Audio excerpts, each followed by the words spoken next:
This video and all of its contents, including any opinions expressed by the narrator, are strictly for entertainment purposes only and is not intended in any way as a substitute for professional services and consultation from a licensed therapist, doctor, attorney, or other licensed professional service provider.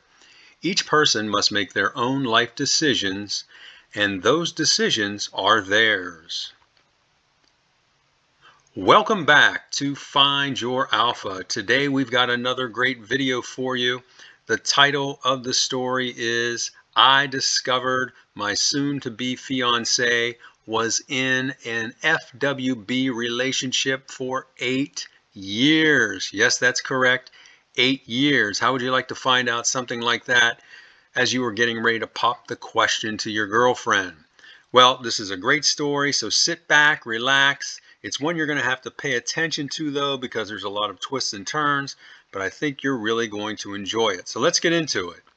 Now, before we start the story, I wanted to give you my opinion on FWB relationships.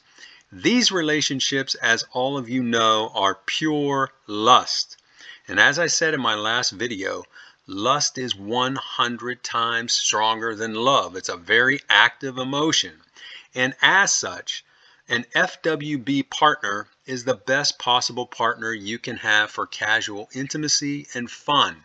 However, they normally flame out pretty quickly oftentimes over time. On the flip side, and this is just my opinion, other men out there may have a totally different opinion, never get into a committed relationship with a woman who has been in an FWB relationship with another man, as there's a very high risk she will revisit that relationship at some point in the future. Because again, I go back to the relationship is totally built on lust. So if you're in a relationship with her and things start to get mundane and boring and blasé, or something is starting to go haywire in your relationship, she's going to think back to those times in her life when there was passion and think about that FWB. So that's my opinion. You may have a different opinion, but let's get into the story and we'll talk more about it as we go. The original post, as you can see, is from June 29th of 2021. The poster says, I never imagined I would be posting on an online forum soliciting feedback from strangers, but here I am. This situation recently surfaced between my girlfriend Kathy, age 26, and I, Kurt, age 28. Kathy and I have been dating exclusively for 22 months, and I am deeply in love with her. Things between us have been nothing short of wonderful, and I recently started contemplating proposing, as I can't imagine being with anyone else. About 4 months into our relationship, we had the talk about our past partners. At that time, Kathy was 24 and I was 26. For context. Now when he's saying 24 and 26, he's saying that's how old they were back then. I went first as I didn't want Kathy to feel pressured or embarrassed, and told her that I had been with a total of 7 women, all of whom I dated for some period of time. I've never been into casual relationships, so each of my encounters were with women I had dated at least 6 months, with the longest relationship being just over 2 years. My first time was at age 18 with my high school girlfriend. Now it's Kathy's turn. She told me, you're not going to believe me, but I've only been with 2 other men. Well, Kathy, we're not going to believe you because later in the story, we're going to find out that's not true. She says, he says, she claimed that like me, her first time was at age 18 with her high school crush. He was a multi-sport athlete and a very religious person. She dated him from her senior year through the start of her sophomore year in college. He wanted to wait until marriage to have relations, but she explained that one night after drinking too much at a party, you know what's going to happen here, they ended up doing the deed in her dorm room. She said instead of the intimacy bringing them closer, it actually drove them apart as her boyfriend felt he had committed a terrible sin and made her feel guilty and ashamed as well. Kathy claimed they dated for another 5 months after that and were intimate another 5 to 6 times. but each time he blamed her for enticing him to commit sin. Boy, he sounds like a real winner, doesn't he? For religious reasons, he refused to wear protection and forbid her from using protection, and she was very fearful of getting pregnant. As their relationship progressed, he had become verbally abusive and made her cry constantly. Her grades suffered, and she was very depressed. Things were so bad she contemplated dropping out of school. Instead, she confided in her parents, and they insisted she break up with him, which she begrudgingly did. This was potentially a life-saving move on her part, as her ex was arrested and charged with physically assaulting another woman at the college the following year. According to Kathy, his defense was that he was using steroids, which caused his erratic behavior. After the incident, he dropped out of school and moved to Texas to get away from his past. Kathy said her second relationship was with a guy she had been friends with at college. She described him as being super nice, which means, AKA, he's a nice guy, and you never want to be that nice guy dating a woman. But she said she never saw him as a romantic partner, though he desperately wanted to be her boyfriend. They started dating a few months after her breakup with her first boyfriend, and he emotionally helped her cope. She said they enjoyed going out to eat, to movies, etc. But for her, there was no romantic spark. So this poor guy is spending all his money trying to impress her, and she doesn't want any part of him from that perspective, from the romantic perspective. She's just interested in having a friend and someone to dump all of her emotions on. Kathy wanted to keep their relationship at just friends, but he continued to pursue her. She said after 6 months of dating, their relationship started to become more romantic as they were spending so much time together, and one night they just did it. She said their affair lasted less than a month, and they returned to being just friends, but things were never the same after that, and they grew distant. Kathy wished they'd never gotten intimate, as doing so ended their friendship. So the nice guy pretty much got a little taste of it, but then he got the boot pretty quickly. Kathy claimed to have not dated anyone for nearly 2 years until she met me. Now keep that in mind as we go through this story, what she says right there. Never dated anybody else after I broke up with the nice guy until I got with you, which was like a period of 2 years. And he says the rest, as they say, is history, our history. Now keep in mind the talk that those two had happened 18 months ago. And we've been operating with this understanding since then. I've been under the impression that I had found an actual unicorn, a traditional woman with conservative values who'd only been with 2 men. Wow, that does sound like a unicorn in today's day and age, doesn't it? I thought I was one of the rare guys who had hit the love lottery. Well, everything changed last Thursday. So let's find out what happened last Thursday. My lifelong best friend, we'll call him Tim, called me and said he had something important to tell me. Now, when I first read this story, I thought, oh no, don't tell me that Tim got with your girlfriend, and that's not the case, as we're going to hear now. He says we met at a local bar after work, and he proceeded to tell me news that turned my world upside down. As background, Tim didn't go to college and instead went straight to work at a distribution warehouse. He's been there over 8 years and is a senior supervisor. Unlike me and my other friends, Tim has a house with equity, a nice bank account, and a 401k, while we all have thousands in student debt. So Tim sounds like he's a pretty level-headed, smart guy from that perspective. Tim told me that he works with a great guy named Perry. Now, enter the picture now, this Perry. And a lot of this story going forward is going to be centered around this Perry's life. So really pay attention here. He says who I've heard Tim speak about before. Perry started working at the warehouse about 18 months ago, working for Tim, and recently got promoted to supervisor. Tim was very proud of this since he hired Perry, trained him, and was instrumental in getting him promoted. He described Perry as being an honest, hardworking, and all-around great guy.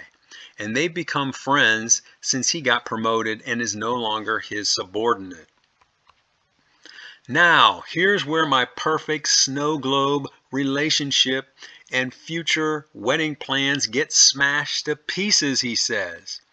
Tim said on Tuesday evening he and Perry met after work to grab a drink and were casually discussing what they did over the weekend. Tim told Perry he and his girlfriend spent the weekend with me and my girlfriend Kathy, camping at a nearby state park. Somewhere in the conversation, Perry asked Tim what Kathy's last name was, as Tim had earlier told him the town where Kathy and I lived. And he says here in parentheses, we don't live together. So what this poster Kurt is saying is he and his girlfriend Kathy live apart, which is probably a very smart thing we're going to find out as we go through this story. When Tim told Perry Kathy's last name, he said Perry froze, then turned and looked away. Tim asked Perry if he knew Kathy, and Perry said, yes, I know her better than anybody. Tim asked Perry how he knew her, and Perry proceeded to spill his guts about their relationship. So he's going to tell this Tim all about their history. Now pay attention here, folks.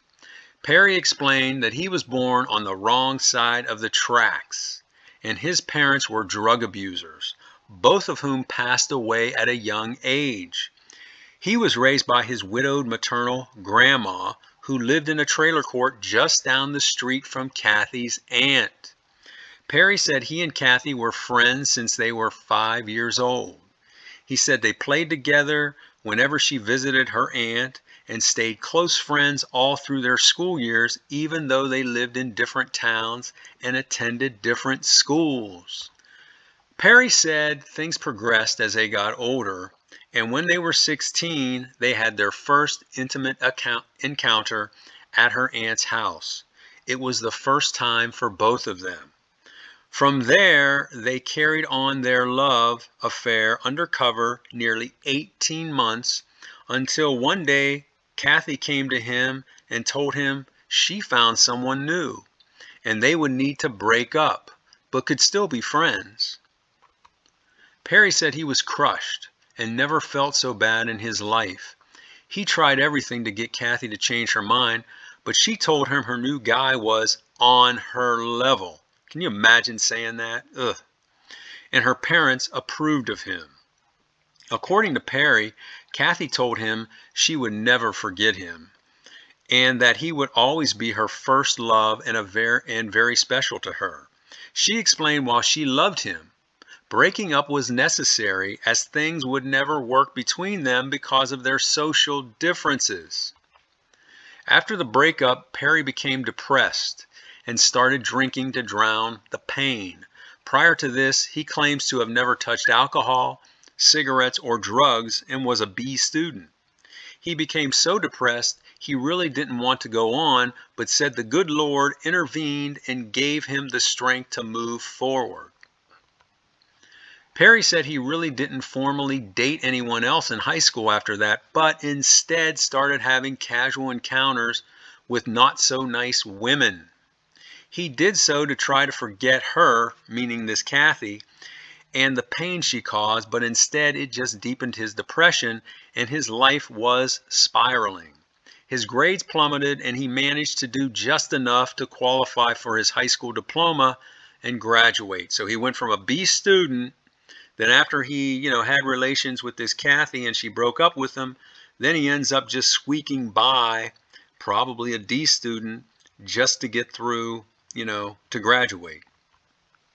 After graduating, Perry told Tim he threw himself into working construction, building houses, where he learned how to do everything from plumbing to electrical.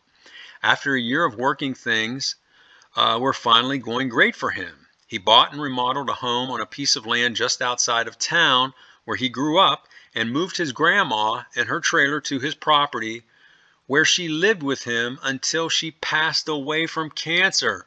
So this poor guy lost his parents, he lost the love of his life, his girlfriend, and now lost his grandma to cancer. So this guy's had a really, really tough life.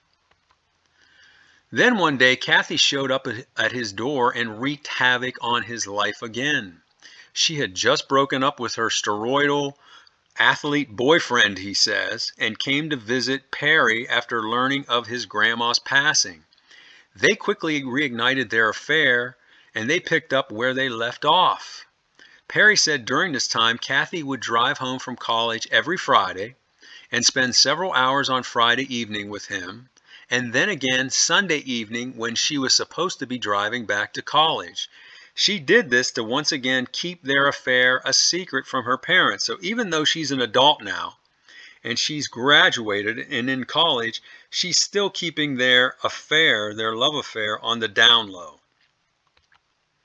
Perry said while he was hurt about this, he accepted the arrangement because he loved Kathy so much. He now realizes she was just using him.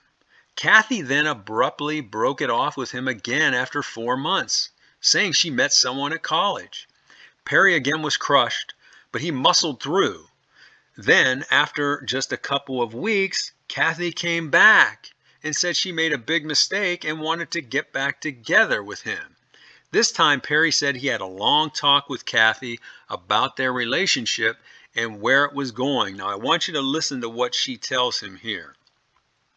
He told her he loved her and would do anything for her. Kathy then told him that what they had was a friends with benefits relationship.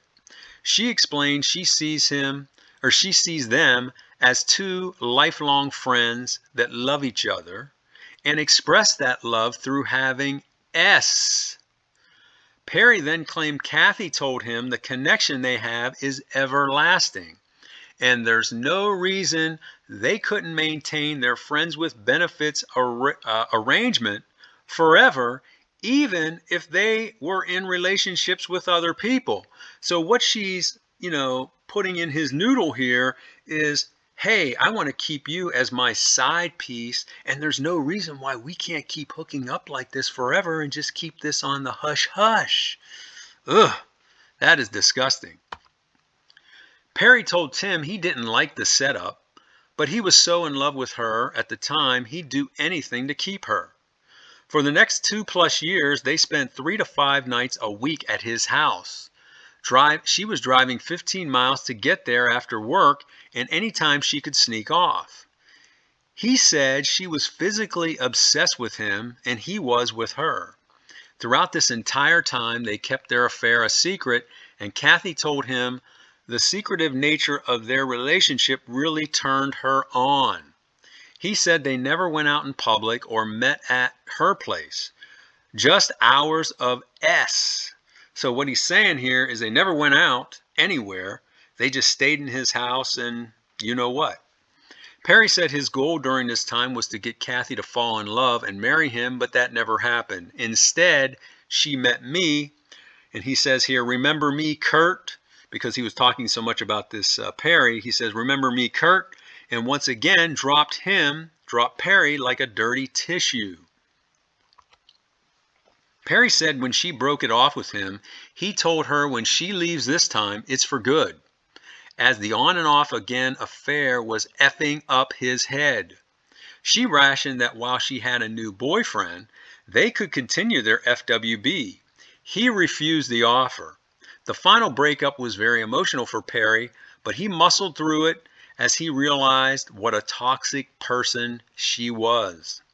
Perry told Tim Kathy came to his home on multiple occasions during the first few months of our relationship and tried to initiate intimacy, but each time he declined her advances and sent her away. So after she, left this Perry and went with this Kurt, the original poster here, the guy telling the story or posting the story, she was still going back and trying to hook up with Perry, to reestablish their FWB relationship. What a piece of work. All total, Perry told Tim he and Kathy were intimate well over 1,000 times, and their physical chemistry was pure magic. He then went on to say she was the most toxic thing in his life and wished he'd never met her. Since their breakup, Perry has cut off all contact with Kathy. He's been in a committed relationship with a woman for over a year now and recently got engaged. Perry told Tim for the first time in his life he feels truly happy and at peace. Well, good for him, because that guy has had a pretty difficult life up to that point. Tim told Perry since he told him all of this information about Kathy, he would now need to tell me, as I'm his best friend. Perry said he'd prefer Tim not tell me, as he didn't want to cause trouble, but eventually he agreed, saying he would do the same thing for a good friend. And the poster here, this Kurt says, "Ouch! Hearing all of this was like getting punched in the gut by Mike Tyson. I felt sick." I then questioned Tim and asked, "How do you know Perry's not lying?" Tim said he has emails and pictures of them throughout the years, as well as handwritten love letters from Kathy that he's willing to show you if necessary. Now the poster says, "I have been nauseous and totally mind-effed since hearing all this yesterday. I could barely get to sleep last night and have thought about it all day at work. I'm home alone this evening as Kathy is out at a women's club banquet with her mom. Kathy and I have plans to spend the weekend together, and I'm torn about what to do." What do you mean you're torn about what to do? You know what you have to do, mister. "So I spent the last 2 hours typing up this post, hoping to get some unbiased opinions from the audience here." Now, here's the questions that he has. He says, question, "Do I ignore this information since it happened before we met?" And I'm going to answer for you, Kurt. No, you don't ignore this information. This is very important information that you have to act upon, because your whole life is on the line here. Or he says, "Do I confront her and ask her to explain her relationship with Perry, then based on her response, decide my next steps?" Yes, that's what you do. And he knows, I'm sure deep down, he knows what he needs to do and what he has to do, but he just wanted to get that confirmation from the audience or the community. He says, on one hand, "I don't want to damage our relationship, but on the other, she lied about her past. Her relationship with Perry was more than just a casual fling. It was a full-blown Romeo and Juliet love affair. Also, the way she treated him is cruel, and I'd have a hard time trusting a person like that." He says, "Help!" So now we're getting ready to get to his first update. But before we do that, if you're enjoying this video, please hit that like button, because when you do that, it moves this video up on the YouTube algorithm and gets it seen by more people across the world. So now let's get to that first update. First update. Now this was on July 3rd, so a few days after his first update, or his first post. He says, "Thank you to everyone who responded. Wow, I didn't expect to get so many replies. The overwhelming consensus is that I should confront Kathy and let her tell me about her relationship with Perry. The count was something like 113 responses to 2, with the 2 being from women who had done something similar to Kathy. That doesn't surprise me. They felt I should forgive and forget, since this was all in the past. I disagree, but I appreciate the heartfelt responses." So early this morning, I confronted Kathy, and let's just say it didn't go as I expected. She came to my house as we planned to go for a long walk along the river trail. When she got here, I sat her down and said I had something to ask her. I think she thought I was going to ask her to marry me, as she became nervous and flustered. I kind of felt bad and was going to delay the conversation, but I soldiered on. I just stated Perry's full name and said nothing. She sat there with a blank stare and said nothing, but I could tell the wheels were turning in her brain. I again said Perry's name and asked her to tell me about their relationship. She replied, "Who are you talking about?" I said, "You don't know Perry?" She said, "No, I know him, but why are you bringing him up to me? We've never discussed him before." I told her that someone who is very close to Perry told me about your relationship with him, and I want to hear your version of the story. Kathy said, "There's nothing to tell, really. We were friends when we were young, and that's it." I said, "That's all? You're sure about that?" She said nothing, but I could tell she was getting flustered. I asked Kathy to tell me the truth about their relationship, as I believe I have the whole truth, but wanted to hear it from her. Instead of answering, Kathy got up and bolted past me into the bathroom and locked the door. Now, this is the third or fourth story I've done where a woman, once she's been confronted with something, she bolts into the bathroom and locks the door. Unbelievable. He says, "I went over to the door and tried the handle and told her to come out and let's talk through this. She said nothing, so I just decided to give her time to compose herself. She stayed in there in the bathroom for over 20 minutes in silence. I got up and knocked on the door again, and she didn't say anything, so she didn't respond to him. I was concerned, and she was going to grab the tool to pop the lock when she opened the door and bolted past me out the front door to her car. So she's getting the heck out of Dodge. She's in good shape, but I've never seen her move so quickly," he says. "I ran behind her asking her to stay and talk, but she made it to her car and locked the door just before I could reach the handle. She started the car and drove away. To say I was completely gobsmacked is an understatement. I tried calling her multiple times, but she didn't answer. I also texted her several times telling her to come back and let's just talk, but she didn't respond. I then drove to her apartment, but she wasn't there. I sat in my car outside her apartment for about 30 minutes waiting to see if she'd come home, but she didn't. I just kept thinking to myself, what the heck just happened here? I need to talk to someone at this point, so I called Tim and told him what went down. He was as surprised as me by Kathy's reaction. Tim said, "You know what this means, don't you?" Instead of answering, I asked Tim, "What do you think it means?" He said, "I think it means everything Perry told me was the absolute truth, and Kathy is off somewhere formulating an explanation to give you." I told Tim, "I think you're absolutely right." He and I then went and met up for lunch, and he let me vent and get everything off my chest. I felt so much better after talking to him and regained some sense of clarity. While we were at the cafe, Kathy called me. She immediately apologized for leaving and said she wanted to meet with me to explain everything. We've arranged to meet back at my apartment this evening at 6:30 p.m. to talk. I'll come back on here tomorrow and update everyone on the outcome of our conversation.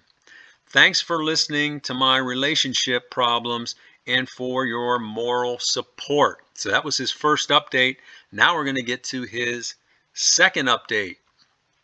Here's his second update. This was from July 8th, so 5 days later. So he didn't come back the next day and update. He came back 5 days later. He says, "Sorry for the delay in responding. Things have been crazy for me, and with the holiday and all, I didn't get a chance to compose my thoughts on everything until this evening. Well, Kathy and I met on Saturday evening, and she started off by apologizing for running away. She said she was just so upset with herself that the only thing she could think to do was to flee the situation." Yeah, that's what you do. You just get out of there whenever you're, in a pickle. You just, let me get the hell out of here. Kathy proceeded to tell me that she and Perry were much more than just friends.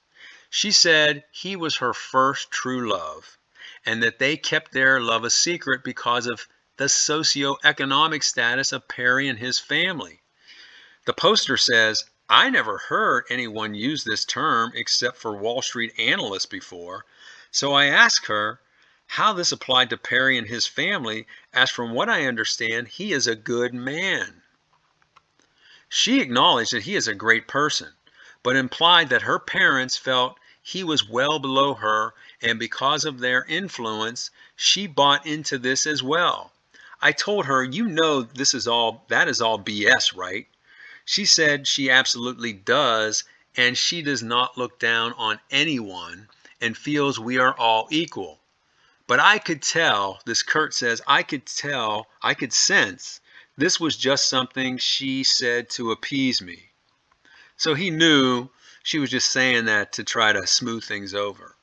She then proceeded to tell me she broke up with Perry to date her first official boyfriend, the loser athlete I discussed previously. I said, that's it. You just broke up with Perry and never were intimate with him again. She said, yeah, that's basically everything. Now, he says, based on Perry's story and her body language, I knew she was not being truthful. So I set a trap. I asked her how many times were she and Perry intimate. She paused and said, I don't remember, but it was probably like 10 or 15 times. I then asked her if all the encounters occurred before she met her steroidal boyfriend, and she said yes. I then asked her, what about all the times you and Perry were together after you broke up with this jerk? She then said, oh yeah, we did reconnect briefly back then, but it only lasted a few months. See, what she's doing here is a trick called trickle truth, where she's only disclosing what she thinks he knows. And then once she finds out he knows more than what she thinks she knows, then she's going to give him a little more information. And she's only going to dribble out that information, to the level that he, she thinks he has in terms of knowledge. I asked her how many months did their reconciliation last, and she said it was something like 2 or 3, maybe 4. I then asked her how many times they were together during the reconciliation, and she said probably another 10 or 15 times. I said, why didn't you say this before? And she replied, I forgot all about that brief reconciliation until you reminded me of it. In my mind, I was screaming BS, but kept my cool and kept questioning her. I next asked Kathy, how many times were you intimate with Perry in the 2 years prior to our relationship? She said, she wasn't sure, maybe another 20 or so. I said, you keep changing your story. Now you're saying you've been with Perry on and off for nearly 8 years. She started crying and screamed at me saying, why are you dredging up stuff in my past that has nothing to do with us? I told her it has everything to do with us, as she's been lying to me. And then when I asked her for the truth, she continued to lie until I revealed details I have. That's that trickle truth. She asked, how did you find out about Perry? I told her that wasn't important. She said nothing and just bowed her head, crying, saying, why are you doing this? You're making me feel bad. See, she's trying to put it back on him and deflect it away from her because she knows she's been found out. At this point, I told her it was best for her to leave, as I needed to think things through. She then started to scream cry, saying she wasn't going anywhere and that I couldn't dump her like this. I told her I wasn't dumping her, but I needed some time to process everything. She continued profusely crying, but eventually got up and left.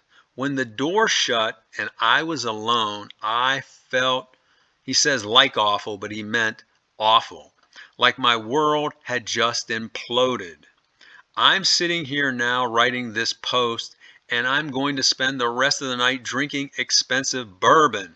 Well, don't drink too much bourbon because that's not going to help your situation at all, Kurt. He says, that's all I have to share for now, and your replies and feedback are welcome. So that was his second update, and now we're going to move to his final update. And the final update is from August 9th. It looks like about a month later, he came back and delivered a final update. He said, after pouring my heart out in previous posts, I thought I owed it to everyone to come back with an update. Folks, I broke up with Kathy a week after my last post. The day after my last post, I found out Kathy had been leaving messages and texting Perry, asking him what he told me and cursing him out for ruining our relationship. Hearing this, along with the way Kathy responded when I confronted her, sealed the deal for me. Not to mention the terrible way she treated Perry. I'm still heartbroken as I thought she was the one, and sometimes I doubt my decision, thinking maybe I should have stayed with her. But then I quickly realized I could never trust or respect her again. He says, this will hopefully be my last post here. Thanks again to everyone. So that's his story.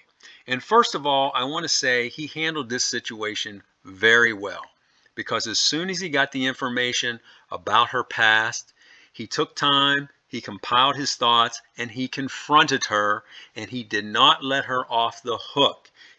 So those are my thoughts on this. And I want to know your thoughts. How do you think he handled this situation? Did he do a good job, or would you have done something different in this case? Would you have stuck it out with her?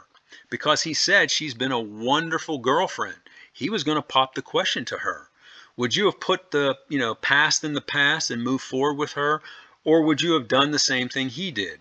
What about this FWB relationship?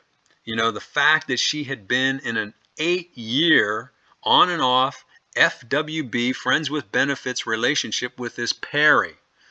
Would you get into a relationship with a woman like that? You know what my thoughts are from the beginning of this video. My answer is no.